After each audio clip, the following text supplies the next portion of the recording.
दोस्तों नमस्कार, ये है मार्गदर्शन फॉर सिविल सर्विसेज। मैं अनुराग चौधरी। दोस्तों वीडियो शुरू करने से पहले दो महत्वपूर्ण कथन देखते हैं।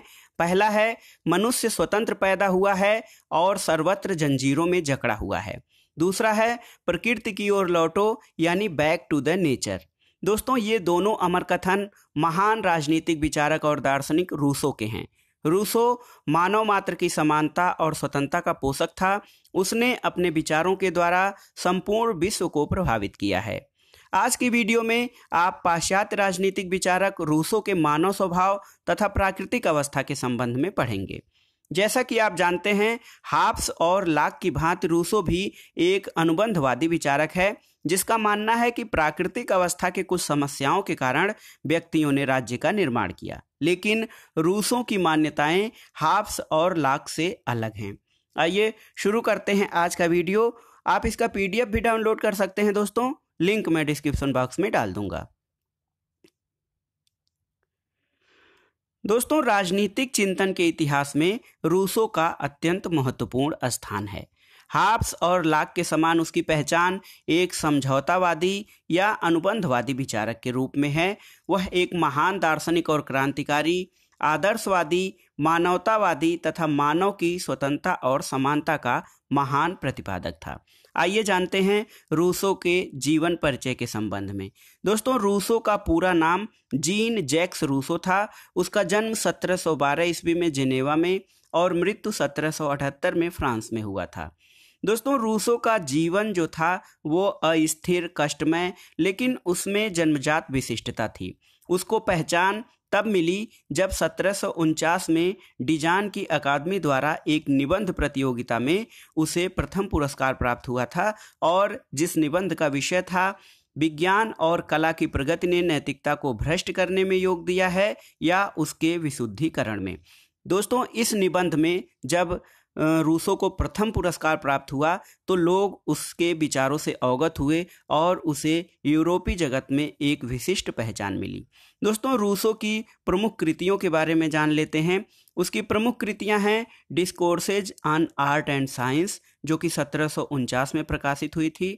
Discourses on the origin and foundation of the inequalities of man 1754 में। इसके अलावा इंट्रोडक्शन टू पॉलिटिकल इकोनॉमी 1758 में, और राजनीतिक चिंतन के लिए सर्वाधिक महत्वपूर्ण ग्रंथ उसका है सोशल कॉन्ट्रैक्ट, जो 1762 में प्रकाशित हुआ था। इसके अलावा शिक्षा पर एक महत्वपूर्ण ग्रंथ 1762 में ही प्रकाशित हुआ, एमाइल, और उसने अपनी आत्मकथा कन्फेशंस नाम से लिखी है। आइए अब रूसो के मानव स्वभाव संबंधी विचार या रूसोज व्यू ऑन ह्यूमन नेचर, इसके संबंध में जानते हैं। दोस्तों मानव स्वभाव के संबंध में दो धारणाएं प्रचलित रही हैं। पहली धारणा ये कि मनुष्य स्वभाव से बुरा होता है, और दूसरी धारणा ये कि मनुष्य शांत प्रेम भावना वाला होता है। तो पहली धारणा जो मनुष्य स्वभाव से बुरा होता है, उसके जो विचारक रहे मैकियावेली और हाब्स रहे हैं, जबकि जो लोग ये मानते हैं कि मनुष्य शांत और प्रेम भावना तथा सद्भावपूर्ण व्यवहार वाला होता है, उसके प्रतिपादक प्लेटो और लाक रहे हैं। दूसरी धारणा जो है कि मनुष्य स्वभावतः अच्छा होता है, तो प्लेटो की तरह रूसो भी इसी धारणा को मानता है। जैसे प्लेटो और लाक ने भी माना है कि मनुष्य स्वभाव से अच्छा होता है, तो रूसो भी इस धारणा को मानकर चलता है कि मनुष्य की प्रकृति अच्छी होती है और वो स्वभाव से अच्छा होता है। उसे किसी बात की कोई चिंता नहीं होती है, और रूसो का विश्वास था कि संसार में पाया जाने वाला पाप, भ्रष्टाचार और दुष्टता मनुष्य की जन्मजात दुष्टता का परिणाम नहीं है, बल्कि ये पूर्ण रूप से विकृत सामाजिक संस्थाओं की उत्पत्ति है। रूसो के मानव स्वभाव संबंधी जब विचार की हम बात करते हैं, तो उसके पहले निबंध के बारे में जो डिजान की अकादमी द्वारा आयोजित किया गया था, उसमें उसने निबंध लिखा था कि जो मनुष्य है वो स्वभाव से अच्छा होता है, लेकिन जो वर्तमान की हमारी संस्थाएं हैं, सामाजिक संस्थाएं हैं, इन सभी के कारण वो उसका जो स्वभाव है वो पूरी तरह से विकृत हो चुका है। तो कुल मिलाकर रूसो मानव को शांत प्रकृति, प्रेम, सद्भाव वाला व्यक्ति मानता है, और मानता है कि मानव की प्रकृति स्वाभाविक रूप से अच्छी होती है। रूसो कहता है कि मनुष्य के स्वभाव की निर्णायक जो प्रवृत्तियां होती हैं वो दो प्रवृत्तियां होती हैं। पहला है आत्म प्रेम अथवा आत्मरक्षा की प्रवृत्ति, दूसरा है सहानुभूति अथवा परस्पर सहायता की प्रवृत्ति। तो ये दोनों मनुष्य के स्वभाव की निर्णायक प्रवृत्तियां होती हैं। ये प्रवृत्तियां वो कहता है कि सभी मनुष्यों में पाई जाती हैं, चाहे प्रेम भावना या आत्मरक्षा या सहानुभूति की प्रवृत्ति जो है ये सभी मनुष्यों में पाई जाती हैं। इनमें कभी कभी संघर्ष भी हो जाता है। इस संघर्ष का क्या कारण है, तो वो संघर्ष का कारण बताता है कि पारिवारिक हित की इच्छा कभी कभी ऐसे कार्यों को करने की मांग करती है जो समाज के हितों से मेल नहीं खाती है। तो ये जो प्रवृत्तियां हैं इनमें कभी कभी आपस में संघर्ष होता है। ये दोनों भावनाएं कभी भी पूर्ण रूप से संतुष्ट नहीं की जा सकती हैं। इसलिए रूसो के अनुसार जो व्यक्ति है वो समझौता करने के लिए विवश होता है। समझौते के द्वारा रूसो का मानना है कि एक नवीन भावना अंतःकरण या कंसाइंस, तो वो कहता है कि समझौते के द्वारा एक नवीन भावना अंतःकरण की उत्पत्ति होती है। अंतःकरण को वो मानता है कि प्रारंभ में अंतःकरण नैतिक नहीं होता, लेकिन ये उस आधार का निर्माण अवश्य करता है जिसके ऊपर विवेक या रीजन नैतिकता का ढांचा खड़ा कर सकता है। तो समझौते की बात करते हुए वो कहता है कि समझौते से एक नवीन भावना अंतःकरण की उत्पत्ति होती है। अंतःकरण नैतिक नहीं होता है, लेकिन ये उस आधार संरचना का निर्माण करता है जिसके ऊपर विवेक नैतिकता का ढांचा खड़ा कर सकता है। रूसो का मानना है कि अंतःकरण के मार्गदर्शन के विवेक का सहारा लेना पड़ता है। अंतःकरण के मार्गदर्शन के लिए विवेक का सहारा लेना पड़ता है। और विवेक क्या है, रीजन को वो बताता है कि विवेक से ही ये निर्धारित किया जाता है कि क्या उचित है और क्या अनुचित, अथवा क्या सत्य है और क्या असत्य है। तो विवेक प्रदत्त ज्ञान के आधार पर ही अंतःकरण को नैतिक जीवन का निर्माता बनाया जा सकता है। विवेक की बात करते हुए वो कहता है कि ये नैतिक पथ प्रदर्शन करता है विवेक, और अंतःकरण उस मार्ग पर चलने के लिए प्रेरित करती है। इस तरह से दोस्तों रूसो का मानना है कि आत्मरक्षा और सहानुभूति, ये जो दो प्रारंभिक भावनाएं हैं, आत्मरक्षा और सहानुभूति, इन दोनों भावनाओं में सामंजस्य स्थापित करने में और अन्य भावनाओं का विकास करने में विवेक और अंतःकरण दोनों एक साथ कार्य करते हैं। दोस्तों रूसो के विचारों से स्पष्ट है कि मनुष्य स्वभाव से अच्छा और भोला भाला होता है। तो प्रश्न ये है कि वो पथभ्रष्ट क्यों हो जाता है। सबसे महत्वपूर्ण बात, अगर जो रूसो ये कहता है कि मनुष्य जो है वो स्वभाव से अच्छा होता है, भोला भाला होता है, उसमें किसी प्रकार की कोई बुराई नहीं होती है, तो प्रश्न ये उठता है कि वो इस मार्ग से हट क्यों जाता है या पथभ्रष्ट क्यों हो जाता है। तो वो कहता है कि मनुष्य सन्मार्ग से तब विचलित होता है जब उसका आत्म प्रेम दंभ या अहंकार में बदल जाता है। दंभ या अहंकार उन सभी दोषों का मूल है जिससे संसार ग्रस्त है। यदि हमें शुभ और स्वाभाविक बने रहना है तो दंभ या घमंड का त्याग करना होगा और अपने अंतःकरण के लिए विवेक का निर्देशन प्राप्त करने के लिए विवेक को दंभ के चंगुल से निकालना होगा।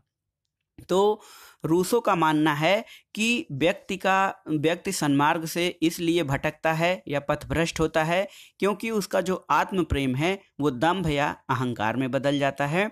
और वो कहता है कि दंभ या अहंकार के हावी हो जाने से विवेक पर भी पर्दा पड़ जाता है। लेकिन यदि हमें अच्छा और स्वाभाविक बने रहना है तो हमें अपने विवेक को दंभ या अहंकार के चंगुल से निकालना होगा, तभी हम पूरी तरह से पूर्णता को प्राप्त कर सकते हैं।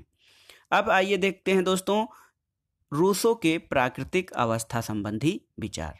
दोस्तों रूसो के अनुसार प्राकृतिक अवस्था मनुष्य के प्रकृति की गोद में स्वच्छंदता पूर्वक जीवन यापन करता था। प्राकृतिक अवस्था में रूसो का मानना है कि प्राकृतिक अवस्था में जो व्यक्ति था या मनुष्य, वो प्रकृति की गोद में स्वच्छंदता पूर्वक जीवन यापन करता था। उसकी इच्छाएं और आवश्यकताएं बहुत ही सीमित थीं। उस समय व्यक्तियों की इच्छाएं और आवश्यकताएं सीमित थीं और वह पूर्णतया स्वतंत्र, संतुष्ट और सुखी था। प्राकृतिक अवस्था में कोई बुराई नहीं थी, वहाँ पे ऊंच नीच का कोई भाव नहीं था, बड़े छोटे का कोई भाव नहीं था और तेरे मेरे का कोई भाव नहीं था, क्योंकि वहाँ पर सभी वस्तु सबकी होती थी और कुल मिलाकर व्यक्ति की आवश्यकताएं सीमित थीं, उसकी इच्छाएं सीमित थीं, तो प्रकृति से सारी चीज़ें उसको मिल जाती थी जो उसके जीवन के लिए आवश्यक थी। वो प्रकृति में विचरण करता था, जो मन करता था वो खा लेता था। तो कुल मिलाकर वहाँ पर समानता, स्वतंत्रता, ये सारी चीज़ें थीं। वहाँ ऊंच नीच, छोटे बड़े और तेरे मेरे का कोई भाव नहीं था। वो कहता है कि ये अवस्था जंगलीपन की अवस्था थी, लेकिन उसमें सभ्य मनुष्यों वाले दुर्गुण नहीं थे। मनुष्य वहाँ पर, वो कहता है, एक शब्दावली देता है, सभ्य जंगली या नोबल सेवेज। नोबल सेवेज की तरह मनुष्य का जीवन प्राकृतिक अवस्था में था। उसमें बुद्धि का अभाव था, लेकिन वह भ्रष्ट नहीं था, वह भोला भाला इंसान था। प्राकृतिक अवस्था स्वर्णिम युग था। प्राकृतिक अवस्था को वो स्वर्णिम अवस्था कहता है, लेकिन रूसो का मानना है कि प्राकृतिक अवस्था का स्वर्णिम युग बहुत समय तक स्थिर नहीं रह सका। इसके दो कारण उत्तरदायी थे। पहला जनसंख्या का विकास और दूसरा था तर्क का उदय। जनसंख्या के विकास के कारण लोगों की आवश्यकताएं बढ़ी और तेजी से आर्थिक विकास हुआ। जैसे जैसे जनसंख्या बढ़ी, लोगों की आवश्यकताएं बढ़ी और तेजी से आर्थिक विकास हुआ और प्रकृति में स्वतंत्र रूप से विचरण करने वाला या घूमने वाला जो वनाचारी मनुष्य था, उसने भूमि के एक हिस्से पर अधिकार करके अपनी व्यक्तिगत संपत्ति बना लिया। इससे असमानता और विषमता का उदय हुआ। तो रूसो कहता है कि प्राकृतिक अवस्था ऐसे तो बहुत अच्छी थी, मनुष्य का जीवन सभ्य जंगली की तरह था, वह प्रकृति में विचरण करता था, स्वतंत्र था और उसे किसी प्रकार की कोई समस्या या दिक्कत नहीं थी। लेकिन प्राकृतिक अवस्था में ये जो स्वर्णिम युग था बहुत देर तक नहीं चल पाया। इसके लिए वो जनसंख्या और संपत्ति के उदय को तथा दूसरा तर्क के उदय को प्रमुख कारण मानता है। वो कहता है कि जब एक व्यक्ति ने जमीन के एक टुकड़े को घेर कर उससे ये कहा कि ये मेरा है, तो वहीं से निजी संपत्ति की उत्पत्ति हुई और अन्य लोगों ने भी ऐसा करना प्रारंभ कर दिया। और जो लोग यहाँ पर शक्तिशाली थे, बलवान थे, उन्होंने ज़्यादा जमीन पर कब्जा किया और अन्य लोगों ने जो प्राकृतिक अवस्था की सौम्यता थी उसके कारण उसका विरोध नहीं किया और उसको मान लिया। तो वो कहता है, रूसो कहता है कि जो संपत्ति का उदय है उसे वो सर्प की संज्ञा देता है। वो कहता है कि संपत्ति रूपी सर्प ने मानव समाज में सुख शांति को छीन लिया। संपत्ति रूपी सर्प मानव समाज में पैदा हो गया और उसने उसकी सुख शांति छीन ली। वह प्रथम मनुष्य ही नागरिक समाज का वास्तविक संस्थापक था, जिसने भूमि के एक टुकड़े को घेर लेने के बाद कहा कि ये मेरा है और अन्य लोगों ने उसकी बात को मान लिया। तो इसी से वो कहता है कि प्राकृतिक अवस्था की जो स्थिति थी वो समाप्त हो गई, क्योंकि यहाँ असमानता और विषमता हावी हो गई। इस धारणा से दोस्तों प्राकृतिक अवस्था में बहुत तेज संघर्ष प्रारंभ हो गया। शक्तिशाली व्यक्ति जो थे उन्होंने अधिक और अच्छी भूमि प्राप्त कर ली, कमजोर और असहाय व्यक्ति को कम मिला या मिला ही नहीं। इसके कारण समाज में धनी निर्धन का भेद उत्पन्न हुआ और इसी दुर्व्यवस्था और कुचक्र को रोकने और इससे छुटकारा पाने के लिए व्यक्तियों ने संविदा या अनुबंध के आधार पर राज्य की स्थापना की। तो कुल मिलाकर रूसो का मानना है कि प्राकृतिक अवस्था की जो स्वर्णिम अवस्था थी वो संपत्ति के उदय के कारण छिन्न भिन्न हो गई और संपत्ति के उदय के कारण जो संपत्तिशाली वर्ग था या शक्तिशाली वर्ग था उसने अधिक संपत्ति पर कब्जा किया, जो गरीब लोग थे उन्होंने कम भूमि पर कब्जा किया या तो उनको कुछ मिला ही नहीं। इससे प्राकृतिक अवस्था में असमानता और विषमता हुई तथा तीव्र संघर्ष भी उत्पन्न हो गया। इस दुर्व्यवस्था और कुचक्र से छुटकारा पाने के लिए व्यक्तियों ने संविदा और अनुबंध के आधार पर राज्य की स्थापना की। दोस्तों, जब ये अत्याचार या संघर्ष बहुत बढ़ जाता है तो रूसो उसी समय एक कल्पना करता है, प्रकृति की ओर लौटो। वो प्रकृति की ओर लौटने का नारा देता है। लेकिन यदि हम ये कहें कि रूसो के प्रकृति की ओर लौटने का ये अर्थ होता है कि फिर से हम उसी जंगली मानव की अवस्था में चले जाएं, तो उसका कहने का मतलब ये नहीं था।